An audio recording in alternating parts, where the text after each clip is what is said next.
Здравствуйте, дорогие люди!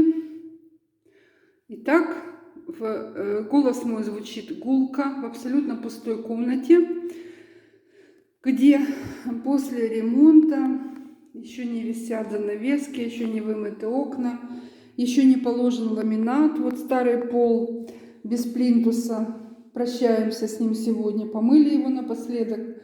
Завтра будет класться ламинат. Вот уже новые обои, новые стены со звукоизоляцией, новый потолок красивенный, обалденный. Я удивляюсь, что я так подгадала с цветом, потому что полотно заказывается отдельно. Ну вот получилось такое кремовое что-то, персик, нечто такое. Ну, в общем, что-то у меня получилось. Неважно, мне нравится. И вот знакомлю вас с таким дядечкой. Называется дядечка Атлант. Видите, еще розетки не поставлены на место. Обои просто подсыхают. Сейчас пойдем к камину, который уже пылает и зовет. Там будем читать гимны и стихи. А вот этот Атлант, и вместе с ним еще один Атлант, вон ноги от него стоят там далеко, будет готовиться встать на свое место на камине. Это авторская работа. Вот, вы видите ноги, юбочку. Старательно делал эту повязку набедренную Евгений Алексеевич. Это его конструкция. Ну, скажем так, сделал как сделал. Мне практически нравится. Вот, с атлантом сочетается и хорошо. Этот атлант сделан, верхушка, не знаю кем. Нам дали старую копию с какой-то из статуй. Она была вся побитая, неровная, то есть уже много раз вылитая, перелитая. В общем, исправляли ее, вылили заново. И вот фактически это уже практически авторская модель. Но низ полностью авторский. Такого никто не делает, и копии ни у кого нет. Это наша. Вот. Ну, давайте пойдем посмотрим на ту комнату, на потолок там. Вот такая красота. Мебель еще не стоит. Зато мы видим, что у нас опять тут дымит. Все, что только можно. Хотя тяга была прекрасная. Сейчас мы откроем окно. Опять надо вызывать мастера. В общем, смотрите, задымилось как. Хотя вроде бы все я правильно топлю. Ничего там не закрыто. Сейчас проверим. Такой сделали потолок.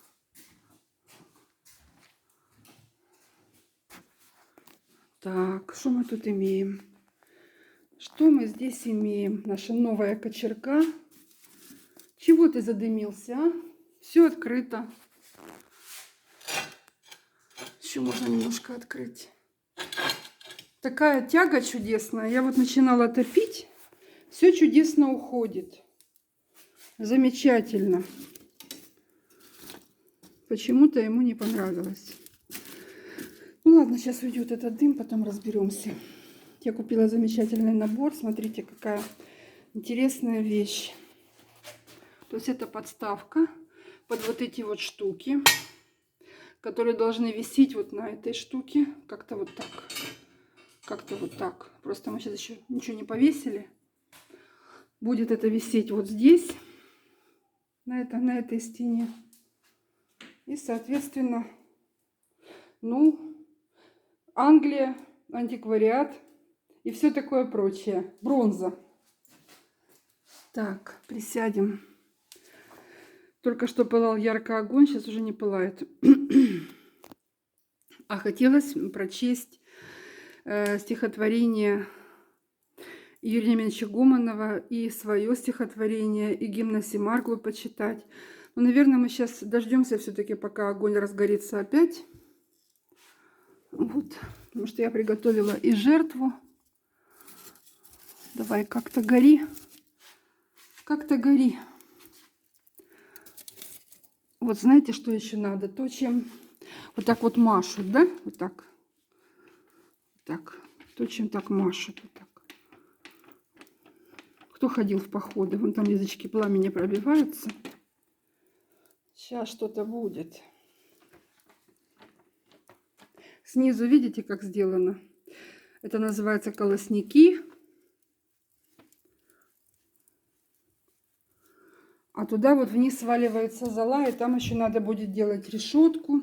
Не решетку, а такую дверцу, которая должна открываться для того, чтобы выгрести оттуда золу. Так, гори, гори, гори. То все время разжигают мужчины, а я сегодня сама первый раз, если честно. Такой у меня опыт.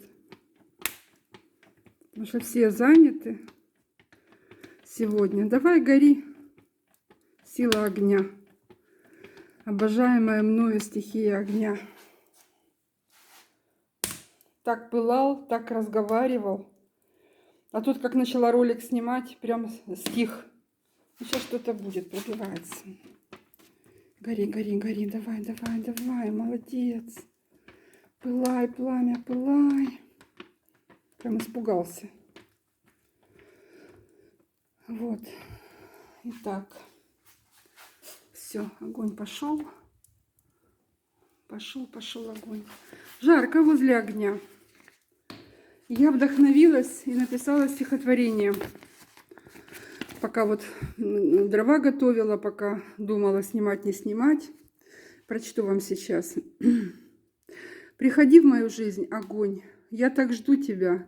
Очень нужен. Без тебя я как мертвый конь, что набегался аж до стужи.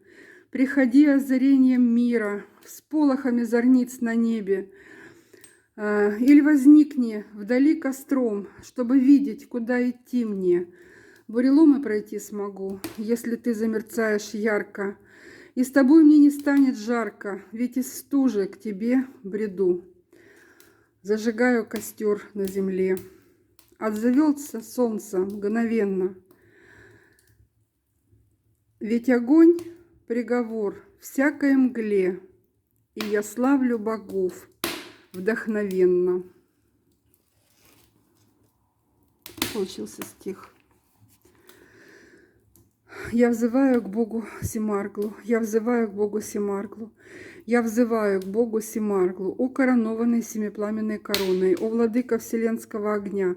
Ты пронизываешь мое тело, ты озаряешь мой путь, ты ведешь меня к истоку проявленного, о разверзающие врата в небеса. Моя мысль скользит по огненным тропам, мой дух летит огненными путями. Ты прокладываешь вселенские тропы, ты прокладываешь огненные пути, ты хранишь в огненных дланях огненные ключи, ты всматриваешься огненными очами навстречу идущих, ты вопрошаешь их огненными словами, да порадуют ответы мои твой слух.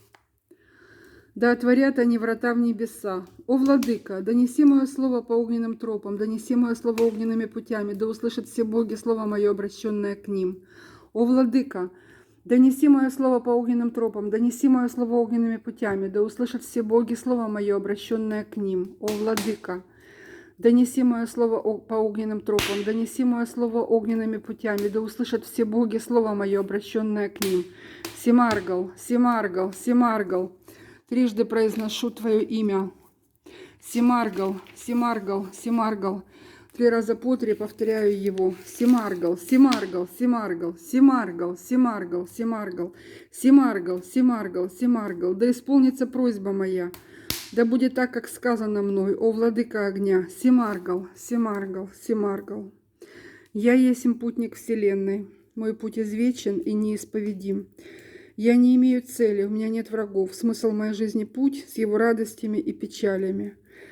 Я есть путник вселенной, мой путь извечен, неисповедим. Я не имею цели, у меня нет врагов. Смысл моей жизни — путь с его радостями и печалями.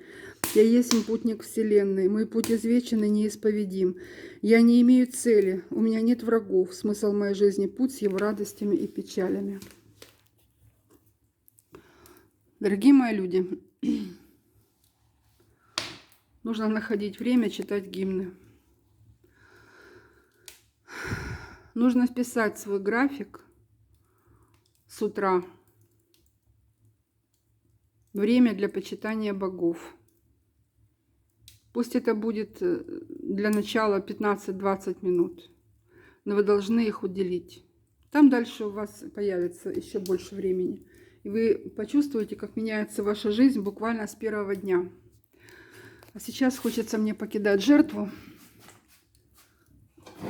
Знаете, когда-то времена моего увлечения сахаджа-йогой, тут у меня такие сделаны, видите, полки. Но пока на них холодно сидеть. Пока тут будут какие-то у меня, наверное, подушки или что. Потом. Так, примите, о боги, мою жертву от сердца моего, от души моей. Примите, о боги, мою жертву гречкой и чечевицей, перцем болгарским, пряником и хлебом. Принимайте, о боги, эту жертву. Семаргал и Веста, донесите на огненных крыльях мою жертву к русским богам. Да не достанется моя жертва богам иных миров.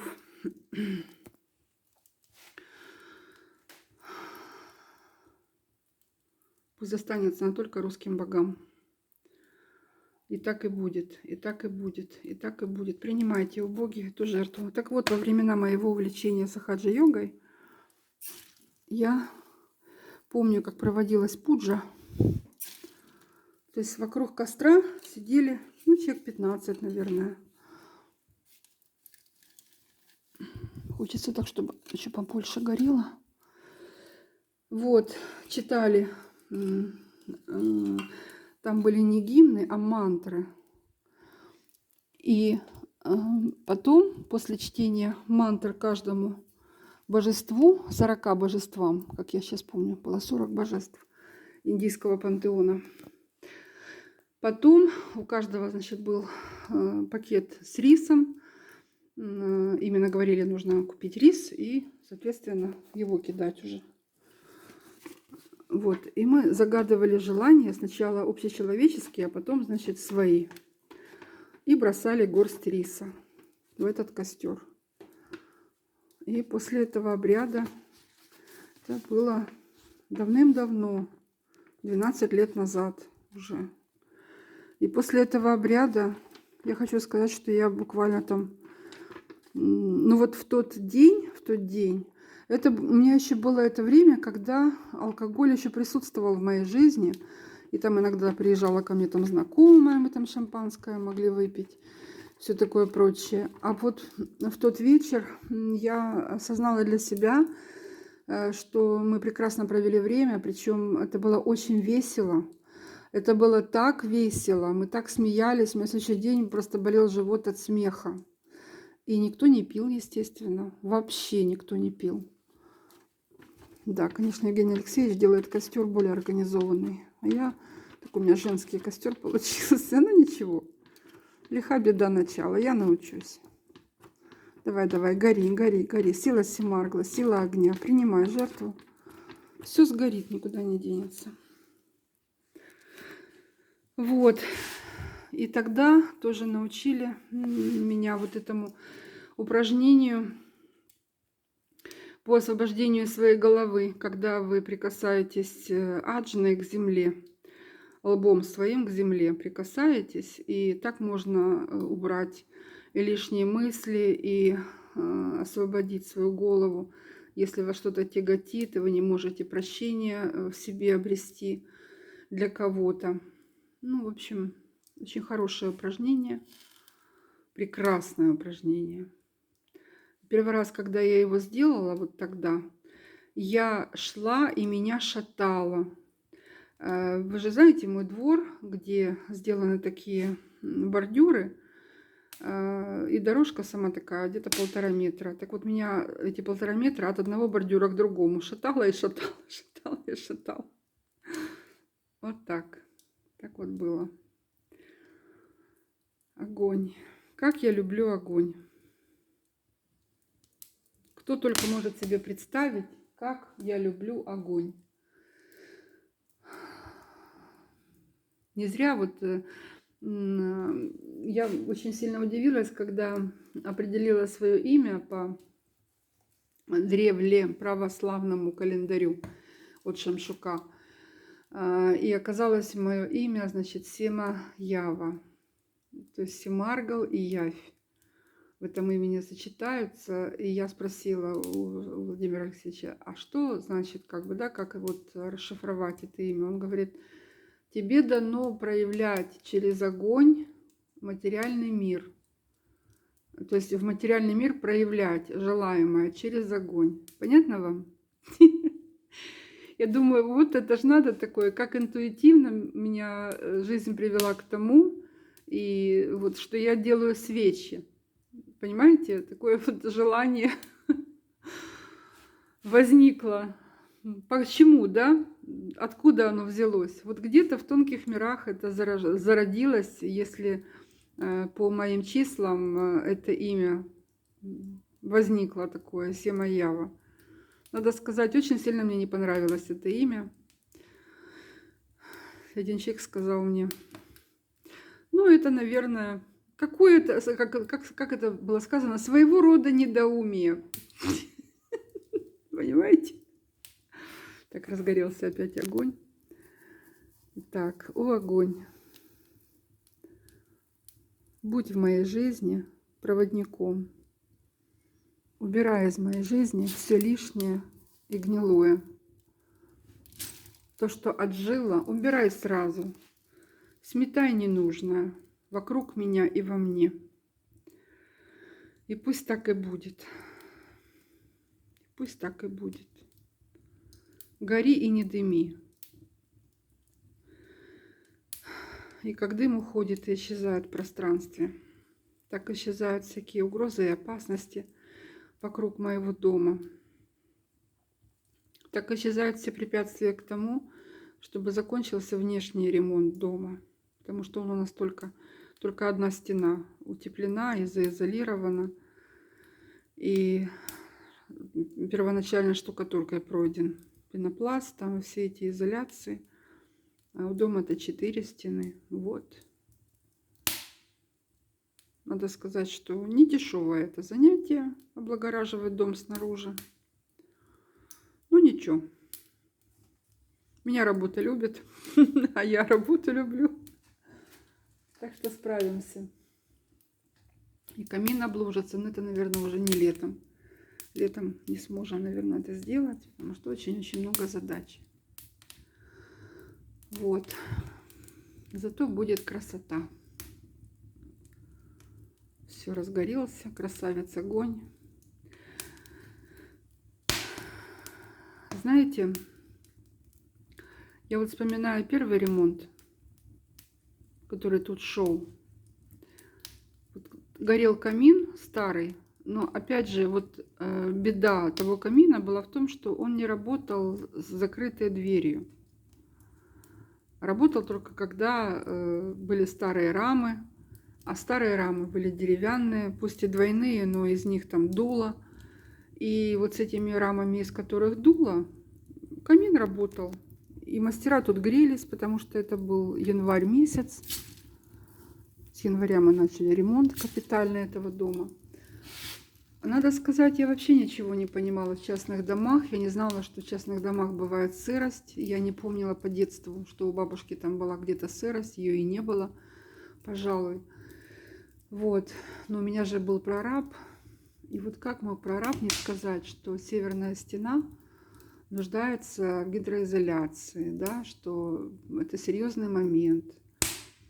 Никак не подсказал вообще. Но только деньги получал. Вот, хотя организации работы не было никакой. Неприятные воспоминания у меня остались от этого ремонта. Но простоял этот ремонт все-таки в основной своей части все эти годы. Мы, конечно, там подкрашивали, подмазывали, какую-то косметику делали. И 2 года назад тоже стены красились. Но местами, точечно, скажем так. Подмазывали, подкрашивали. Но сейчас вот видите, какие совсем другие углы. Совсем другие углы. Вот сюда заказана мебель. Такая библиотека для камней, для книг. Вот туда тоже там для плазмы, как называют в магазине, ТВшка. Такая тумба. как комод с полками там с разными. Тоже еще один книжный шкаф, потому что книги, все мои полки уже просто переполнены книгами. Книги объемные, крупные. Им нужно место. Вот. А эту мебель пока и на место поставить нельзя, потому что завтра там ламинат. А значит что? А значит пол нужен весь. И здесь будут вешать карниз тоже, и там будут вешать карниз. То есть никак не поставишь ни дивана, ничего. Поэтому все сложено посередине. И ходим, и смотрим на это все. Зато у меня горит огонь. Горит огонь. Прекрасный огонь. Так, что мы сейчас будем загадывать на следующую горсть? Гречки и чечевицы. На следующую горсть. Этот камин еще не знает, какие цели его ждут. Так, те пациенты, которые обращались ко мне за эту неделю и были у меня на консультации и в работе. Все задуманное нами продвигается быстрее, чем вы того ожидали. И так и будет.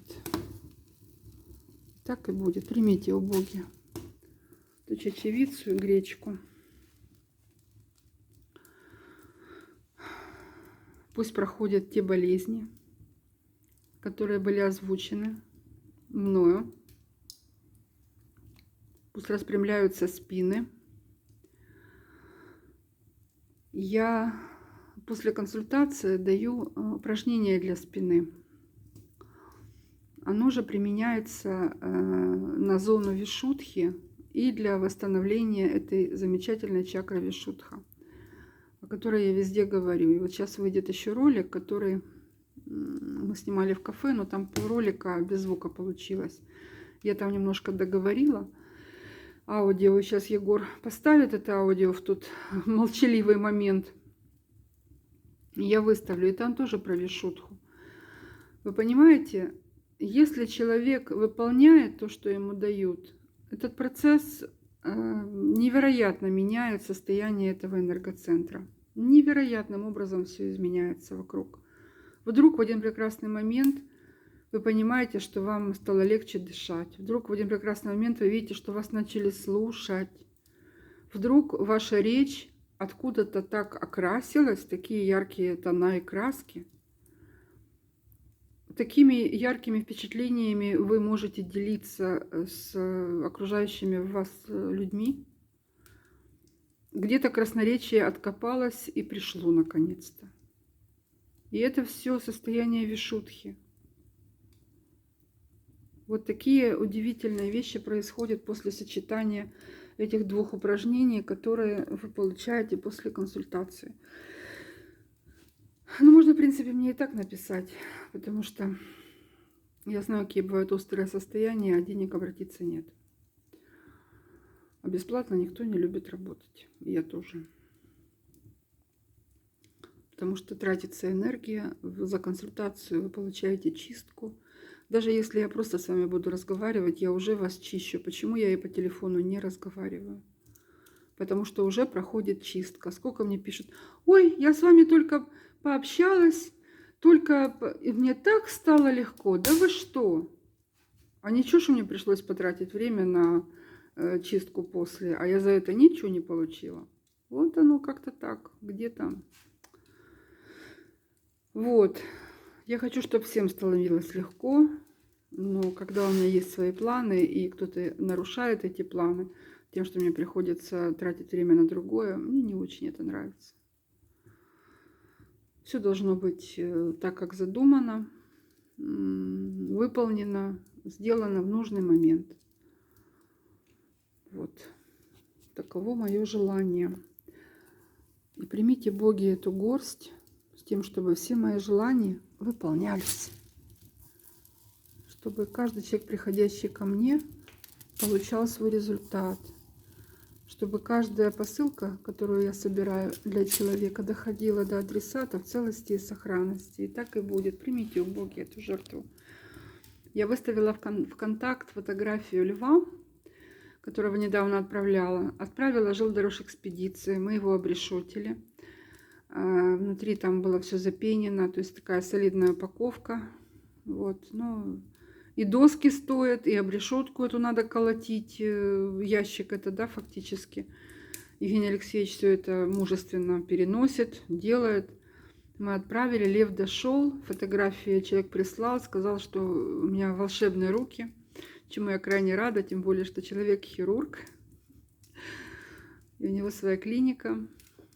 Вот, и очень приятно это, что такие люди обращаются и мои творения принимают. Это счастье великое. Боги, благодарю вас за то, что вы даете мне возможность реализовать свои способности, свои устремления и мечты. Где-то в каких-то дальних-дальних своих годах я получала премии на художественных конкурсах. Это было еще в школе. И как в каком-то старом советском водевиле Лев Гурыч Синичкин. И он там, глядя на губернатора, говорит: а мы вместе росли. Только они потом пошли в губернаторы, а я в артисты. Так вот, не смогла я выбрать, куда пойти, в музыку или в художество. Вот. И пошла я в университет на романо-германский. Ну, недолго я там выдержала с моим резким характером и нелюбви к чужим липким рукам.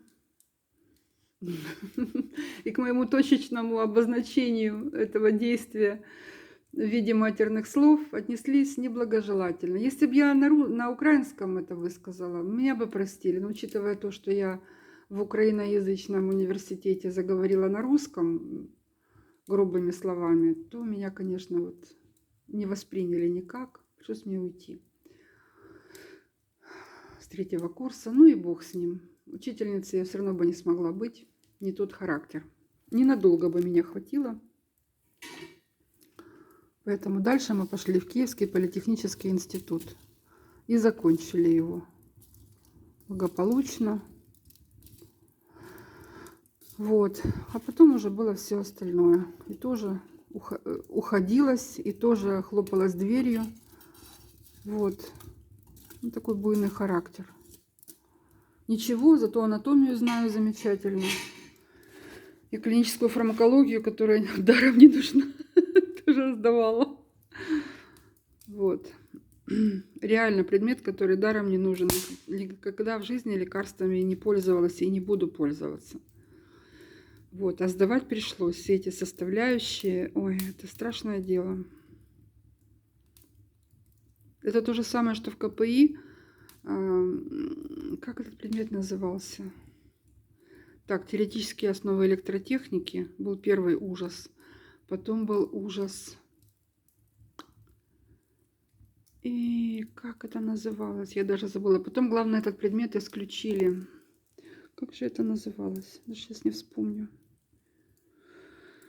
Ой, ТОЭ. Да, теоретические основы электротехники. Вот этот вот замечательный предмет. Исключили его потом. И еще был основы термодинамики, тоже такой страшный предмет.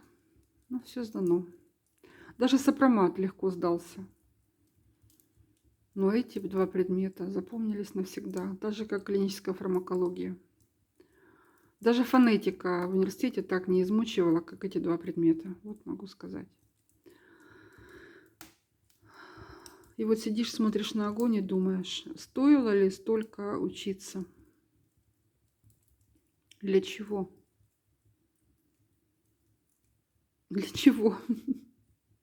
Диплом ни разу в жизни никому не был показан. Просто.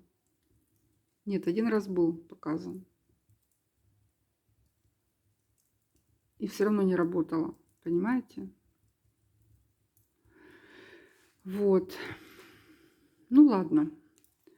Это такие откровения, которые, может быть, и не нужны никому.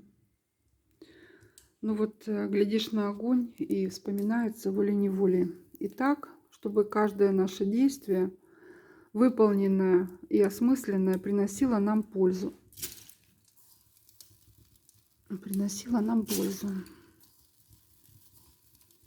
И так и будет. Я вчера вам рассказала, что мой кот заболел вчера, и я его чистила. Ну что, прорвал сегодня у кота нарыв. И мы с Викусей заливали ему там перекись. Он пришел, уже там все потекло по шерсти. Ну, отмоется, конечно, но все прорвало. Так что замечательный ритуал для практиков. Спасти животное. Нет ему цены. И скольким животным помогали. И Вика этот ритуал делала своей кошке. И тоже помогала все. Так что с Борманом все замечательно. У кота его весенние дела продолжаются. Кот на посту. Заботится о окошачивании района молодыми кадрами. Вот так. Итак, каждое зернышко, переданное в жертву богам, пусть дойдет до богов, пусть насытит их и принесет их к нам, от них ответную нам жертву. И так и будет. И так и будет. Сейчас вот сюда положу, пусть горит. Сейчас не очень хочется делать большой костер, потому что как бы скоро отдыхать. Завтра на море не идем, уж у нас рынок. Вот. Завтра работа у меня только вечером. Потому что днем у нас встреча. В кафе я сегодня уже заказала столик. Так что все идет как нужно. Дорогие мои люди, это счастье, когда ты в доме можешь самостоятельно построить вот такую штуку. Ладно лето, ладно весна, осень, когда можно сделать это во дворе. Но когда в доме камин, ты всегда можешь пообщаться с огнем. Ты всегда можешь вот на этом месте организовать алтарь и провести тут любой ритуал. Спокойно сесть на пуфике, которые надо все почистить, а потом уже ими пользоваться после ремонта. Вот, ну постепенно все организуется. Или на столике. Вот я вот сюда его уже принесла. Там у меня будет, еще раз говорю, мебель. Она будет немного отступать от стены. Это просто такие выставочные полки. Называется этот комплект библиотека. То есть и для книг можно, и купила я подсветку такую, эти диодные ленты. Так что будет с подсветкой. Ну куда же мне камушки мои девать и всякую интересную бронзу, которая скопилась, некуда ставить. Вот буду там выставлять и будем дальше собирать и камни, и бронзу. Вот. Заботиться о красоте. А вот познакомлю вас с таким вот экземпляром. Смотрите, это старая кочерга. Это мне досталось по наследству от прежней жительницы здесь. Она была и для мангала, эта кочерга, и для камина. Ну вот на сегодняшний день уже есть ей смена. Ну, в Англии, видимо, не было принято делать вот такие углы. Видите, тут просто палка и совочек. И что-то там еще. И какие-то щипцы. Я не знаю, нужны ли мне щипцы. Ну, может быть, для чего-то и нужны. Давай, давай, давай, туда. Что-то я такое делаю. О, вот это я хотела сделать. Все. Вот. Гори. Так, кочерга намного удобнее, конечно. Ну, будем понтоваться с набором, а кочергой пренебрегать тоже не станем. Ну, какой великолепный набор. Вы только посмотрите, здесь и рожок охотничий, да, и ветви деревьев, и ружье изображено, да, как к стене приставлено. И собака, вот это меня смутило, конечно. У нас у бабушки была пепельница, такая здоровенная, примерно вот такого же размера, огромного. И вот эта собака очень напоминает ту собаку, которая на этой пепельнице была. Это такая огромная сеттер, как сейчас помню. Ну, бабушку забрали в Киев, а дом постепенно разворовали соседи. Я так думаю, что добра им это не принесло. Вот. Но это же надо вилки, тарелки, все заменить на алюминий, мельхиор себе забрать и заменить на алюминий. Мама дорогая, до чего доходят люди? Я никогда не могла подумать о таких размерах человеческой подлости и жадности. Бабушка была страшная любительница посуды. У нее было 2 пунктика. Значит, посуда разная, причем эмалированная, там кухонная. И вот это ей больше всего как бы нравилось. И постельное белье и одеяло. Вот у нее была страсть. Просто страсть. И вот этой эмалированной посуды был такой подвал подо всем домом. Там были тонны. Ну, каково же было удивление наше, когда мы приехали как бы проверить дом, не осталось ничего, вообще ничего. То есть можно было магазин открывать и торговать. За всю жизнь бабушка накопила. Вот, таковы соседи.